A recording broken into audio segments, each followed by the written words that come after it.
We should be good. Hello, everyone. My name is Abhinav Thor. I am the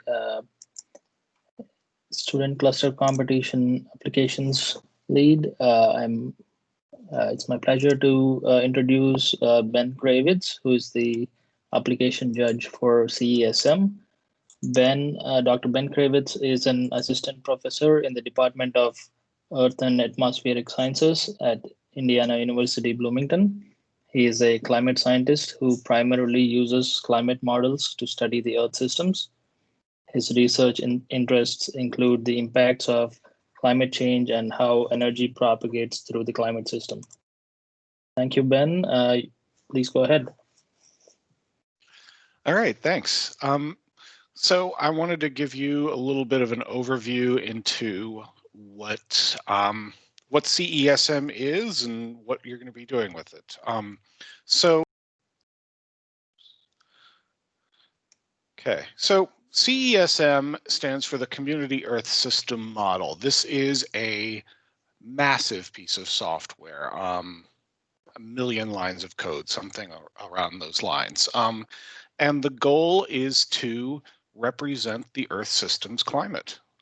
So it's got an atmosphere component, it's got an ocean component, it's got land, it's got sea ice, it's got a bunch of other things, and all of those different components talk to each other. And so when you run the climate model, like you can ask it questions, what happens if we increase CO2? So this is actually, these are some plots that I made where we asked the model some questions and then we made difference plots. So you take an unperturbed model and then you take a perturbed model and you run them both, you subtract the two and you can get answers like how does temperature change? How does precipitation change? And you can get maps. You can actually get full 3D fields if you want to know how does temperature change throughout the atmosphere down into the ocean. So this is a pretty complicated piece of software that you're going to be running on some clusters. So how does this work? In order to actually run the model, we need to divide up the model into grid boxes. We need to discretize the model. And so we do that. This is true of all climate models, not just CESM, but CESM is the one we're using. And so on any given grid box will be assigned to a certain processor. And then, so the processors will usually handle multiple grid boxes. Sometimes the processors that handle the ocean are different from the processors that will handle the atmosphere. Sometimes they're the same. Sometimes the land ones are different. It all depends on how you want to configure the model. You do have some choice in that. And then each of these grid boxes communicates with each other through an MPI interface. So a few words about performance. You might just think, well, if I want faster throughput, why don't I just throw the entire supercomputer at it and it'll do really well. Scaling is unlikely to be linear for many configurations of the model. This is, the reason for that is complicated. It has to do with numerics, physics inside the model. There are lots of if-then statements that slow things down. So you get sublinear scaling. This will matter in terms of your scoring. Like sometimes you might want to find the most efficient way to do it, not the fastest way to run the model.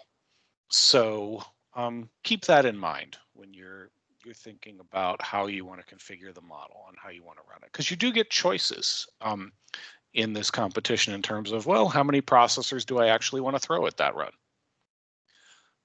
So let's talk about how you're going to be scored. So this is a sample timing table, and it's actually two different slides. So I will talk about this. The model, when it successfully runs, will produce a timing table that talks about, how long did it take for how many processors, that kind of thing. So it'll start up here. So this is my test run that I did. The log files all have this sort of, it's the LID. So the first part is the job name. So Slurm gives you that. Then there's a date, a time, and so they're all sequenced that way. And it goes through various things like, where's the model being stored, who's the user, when did I run it, what's the grid size, what's the component set. That basically says, how are you running the model, with what components? Do you have a full atmosphere? Do you have a full ocean? Do you have a data ocean? That kind of thing. So I'll get to that in just a second. How long are you running the model? So I ran this for 3 days just because it was a test. And then here, this is the configuration of the different processors. So I threw 672 processors at this. So divide that by 48. That'll tell you how many nodes I used, because that's the system we have here at IU. This is the configuration that we use. So I said, okay, the atmosphere gets 528 processors starting at the first one. The ocean gets 144 processors starting on the processors that on different processors from the atmosphere. The land gets 336 processors and it overlaps with the atmosphere. So all of these different configurations, which we call the PE layout, that's something you get to play with. So you get to decide how you want everything to be configured. And then down here, so it's easier to see on this page. So this is the same file, just split up. This is the overall model cost. So this is, for this particular configuration, the number of processor hours per simulated year. This configuration that I did is a test one of a very, very expensive configuration. So they're not all going to look like that. This is about 10 times the expense of what I usually run. But you can see, so this turns out to be 41,000 processor hours per simulated year, or you can change that to about 0.4 simulated years per day. So these are going to be some of the metrics that you turn in. I'm going to want to know those numbers. And that's going to, that's how I'm going to compute your score for some of these. And we'll talk more about the scoring when the competition actually starts, but that's going to be a key metric. Down here, these numbers tell you how you can tune your model. So it breaks down the run into different components. So this is the total right here. That's where they got the 0.39. And then you can see, all right, where are the bottlenecks? So it looks like the bottleneck is the atmosphere for this one. So if you wanted to speed that up, you could throw more processors at the atmosphere.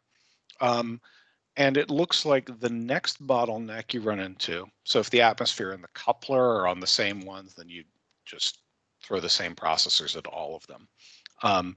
But the next bottleneck here is the ocean. So you can increase the atmosphere about, I don't know, 10 times before you run into the ocean. So you can play around with different configurations and get different choices. Or you can say, wow, it looks like the ocean is going way too fast. Maybe we should give it fewer processors, because it looks like those processors are just being wasted. So if the ocean is running and then is waiting for everything to catch up, it doesn't just give those processors to someone else, it'll sit there. So if you want to be more efficient, maybe allocate it a little less, that kind of thing. How to build the model. So you can download the model here. You just do a Google search for CESM2. They just released version 2.2. It is not scientifically validated. It's for testing procedures only. So do not install version 2.2. Go with 2.1. 2.13 is the latest. If you have 2.12, it will give you the same answers.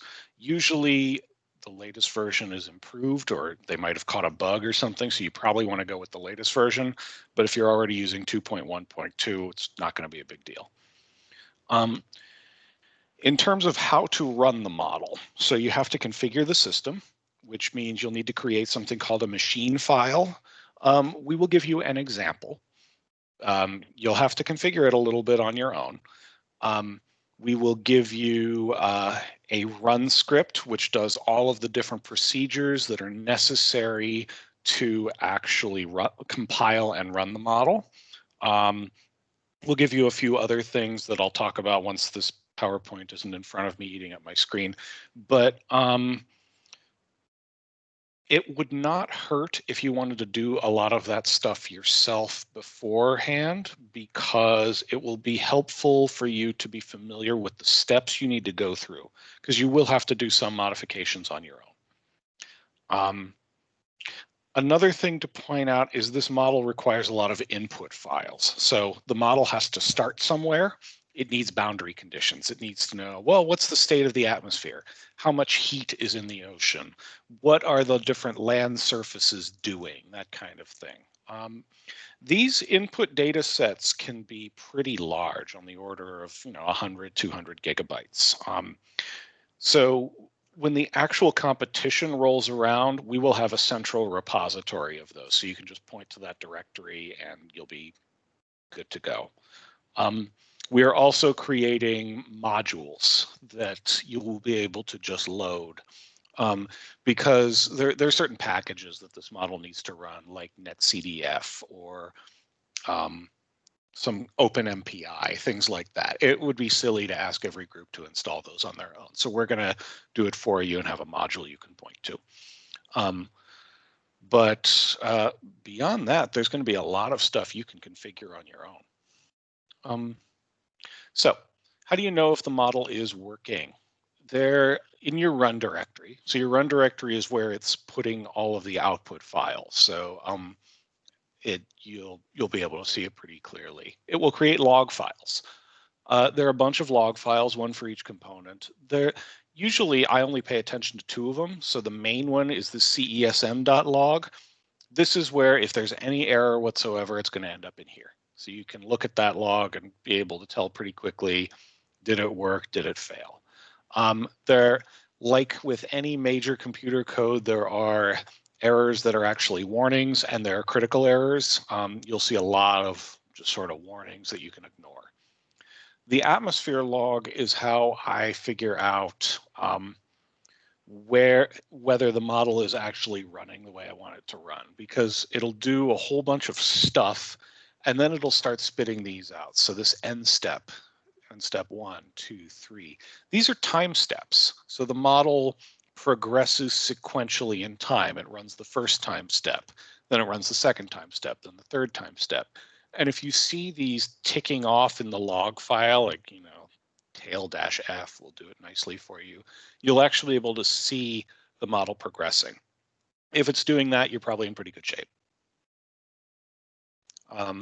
And we can provide you with examples of this sort of stuff, different directories, things like that. We're going to send out. I'm still doing a couple more tests on making sure that the model runs on the cloud system well.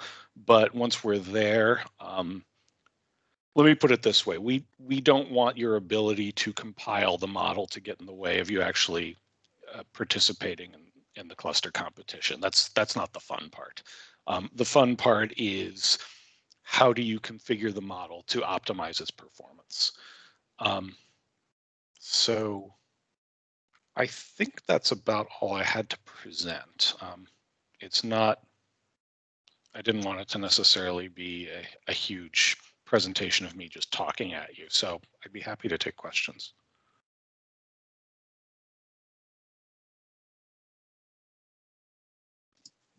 Thank you, Ben. I think, yeah, people can maybe talk or type in questions in chat, I think.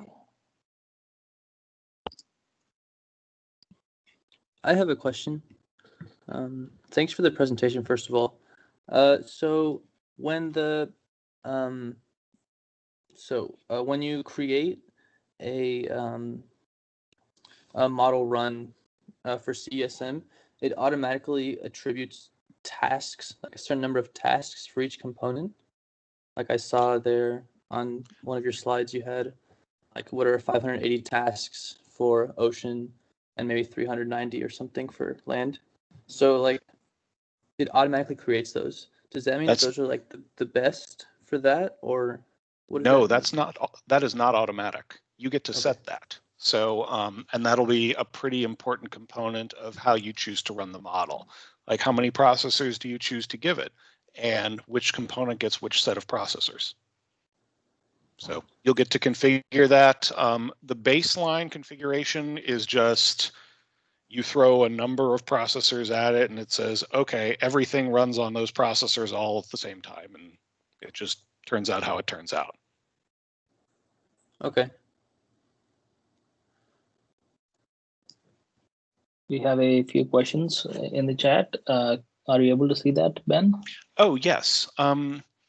Okay, so will the provided toolchain modules be provided beforehand in order to choose appropriate compilers? Yeah, so we will be providing, and Abhinav, feel free to correct me if I get this wrong, but we will be providing an Intel compiler. We will provide a build of OpenMPI. NetCDF is another library. That's what this program uses to read in and write out files. We will provide a build of that. So actually, Yeah, go I ahead. did not really understand toolchain modules. I thought it was something to do with CESM, but if the toolchain modules that are referred to here are actually compilers and libraries, I don't think we will provide anything. We just give the students, the ability to create their own clusters and VMs. So the teams are, as far as I know, on their own with respect to building up their own clusters and building the software environment and so on. Got it. Okay, thank you for the correction then. So no, we will not be providing those for you. We will provide recommendations as to what has worked in our configuration. So what I tend to use is Intel. I'm going to compile it with OpenMPI. If there's something else that you prefer, you're welcome to use it. Let's see, will we be given practice input data sets to work with before the competition? So that's one of the nice things about CESM is it's got this sort of built-in framework where, so one of the things you can select is called the component set, also the comp set. And this will be detailed in the instructions that we send out, where you decide which components you want to run with. Do you want to run with a fancy version of the atmosphere or a regular version of the atmosphere? Do you want to run with a full ocean or a data ocean? What do you want to do with the land components, etc.? And based on your component set, the model will automatically download all of the input files that you need. So we will not give them to you, but you can easily get them as long as the cluster's internet is up that day. And if it's not, you can't log in. So it should work. What input files need to be modified to set those parallelization parameters? That will be in the instructions. They're XML files. They're pretty easy to edit yourself. Yeah, that shouldn't be a problem. So Mary asked, will you provide an image? I'm not entirely sure. I think if the question is about an OS image for the cluster, I think the answer is no. Okay. Yeah. Hi, this is Mary. I typed that in before you elaborated on the answer. I have a question about the data. You said that based on the components that we pick, the model will automatically go out and fetch any data or anything else that we need to do the run, correct? Mm-hmm. Correct. How will we be able to predict the size of that data set and then make sure we've allocated enough storage for that data set? Can you provide us some expected minimum and maximums to design to? That's a good question. Let me confer with Abhinav about that, and I will get back to you. Okay, thanks.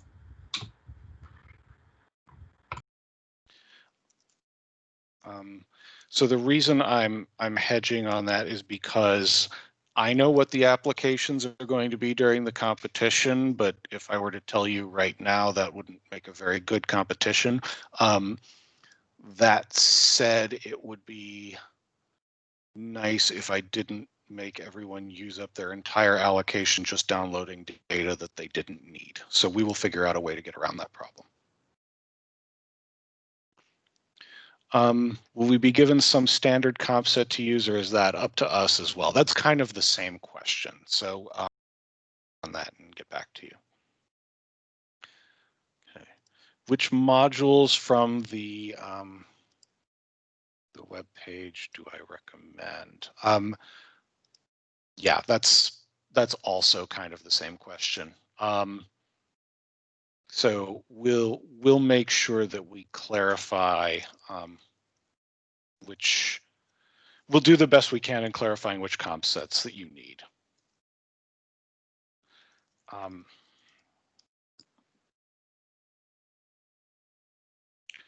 Okay. Are the component sets, resolution, simulation time for the calculations all provided during the competition? So during the competition, we will tell you, we want you to conduct this simulation with this component set and this resolution for this time, for this amount of time. We will give you that. So during your testing, you can, play with whatever you want, but yeah, during the competition, it will be specified. Okay. What will the sent instructions look like? I can actually show you a draft that we have put together. It's not complete because I still need to do a few more tests to make sure that CESM is going to run the way I want it to run. But this is going to, we'll be able to send out at least the first couple of pages of this in as soon as I'm ready to do that. So it's an introduction to CESM, some things you need to care about, or some more information about CESM, the components that you need. So yeah, you can ignore that part because you're going to be installing your own software. There will be some things you need to configure. So the machine file, the batch file, the processor layout file, we will give you samples, but you'll have to modify them to your own specifications. We will also give you a run script, which says, okay, here's the name of the run. Here are all the steps in order to compile and run the model. And you'll get to modify that as well. Here are some links to the different component sets and grids. And we're still figuring out what to do with the output repository. So stay tuned on that. But this is the sort of document that you're going to be getting pretty soon.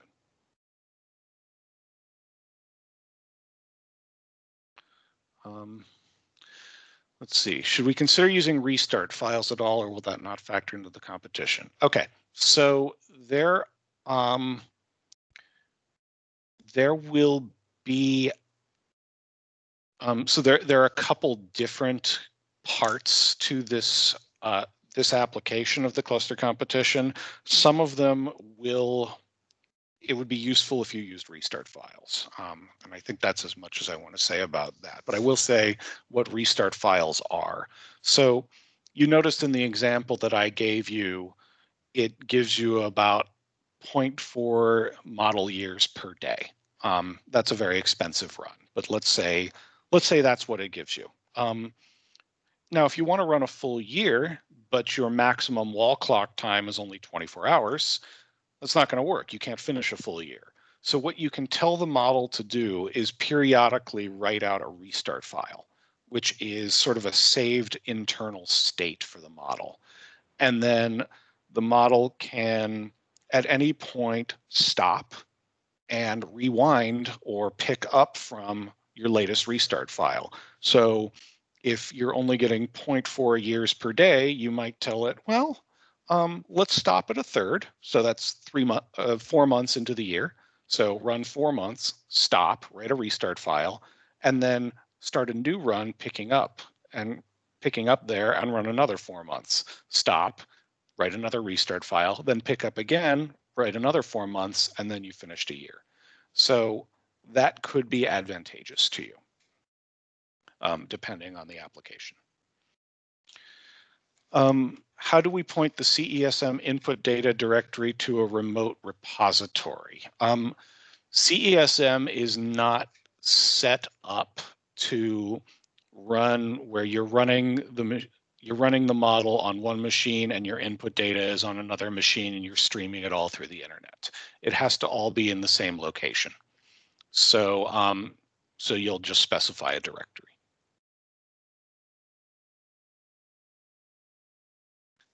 I think I hit the end of the questions in the chat, but please point me toward any I might have missed. Yep, I think we covered all of the questions in the chat. Okay.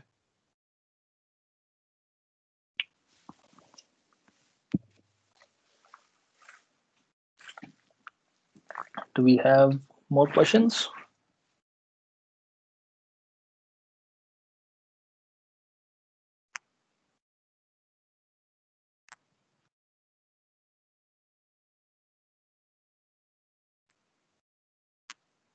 So the instructions will be sent, I think, on October 30th or November 1st, something like that. The exact date, I don't think is final, but something like that. I think the next question is for you, Ben. Should we delve into compiler flags or options, or is the model optimization more about how we parallelize? The only time I have into compiler flags or options is when something wasn't working and I was trying to debug it. If you believe that spending your time on those flags is a smart way to go, please feel free. I don't necessarily think that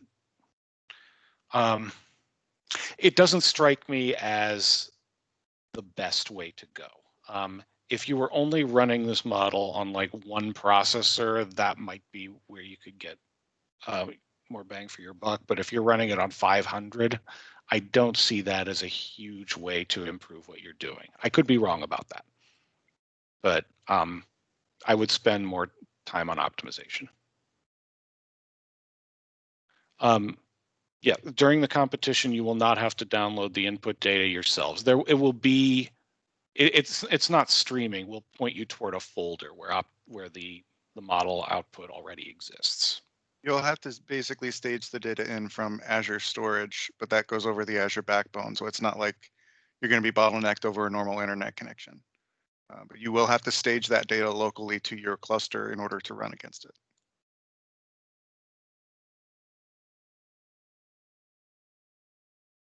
For the question about Intel CPUs, there are Intel CPUs available. There are also AMD CPUs available. So it's up to your teams to choose what the optimal architecture for CSM is.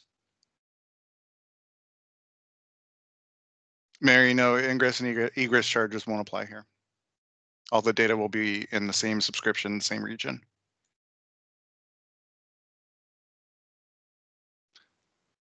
Thanks. I don't know the answers to those. You have no worries.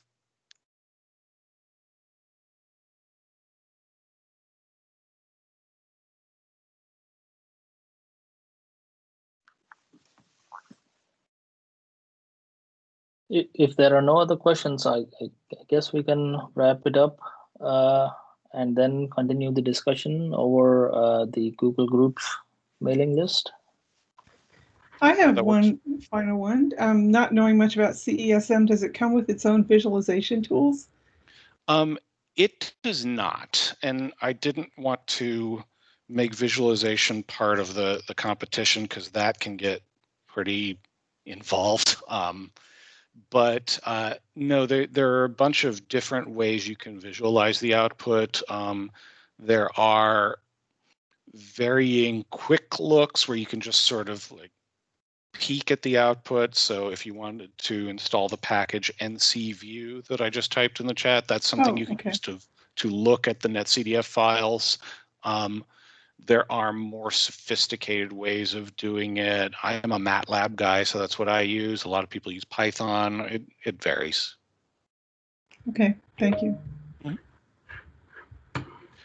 The competition does not require any type of analysis of the output data files. No. So when the model successfully runs, it will produce a timing file. It will not produce a timing file if it fails. So the fact that you are submitting a timing file means that the model ran correctly.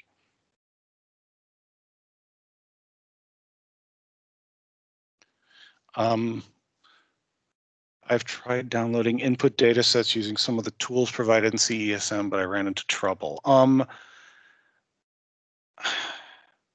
That might be something we want to take offline. I have never run into trouble when I have attempted to download the input files. It's just you specify the right comp set, it goes to the repository, and it just gets it for you. That's always been my experience. So the fact that you're having trouble might mean that we need to spend some time troubleshooting.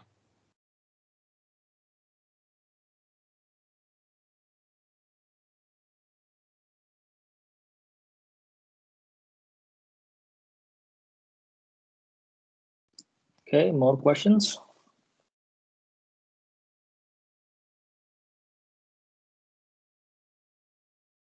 I guess we can wrap it up. Thank you, Ben, and thank you everyone for attending. Yeah, we can continue the conversation via email in the mailing list, I guess. Yeah, and a quick answer to Sean. Yes, a batch system's required. I use Slurm,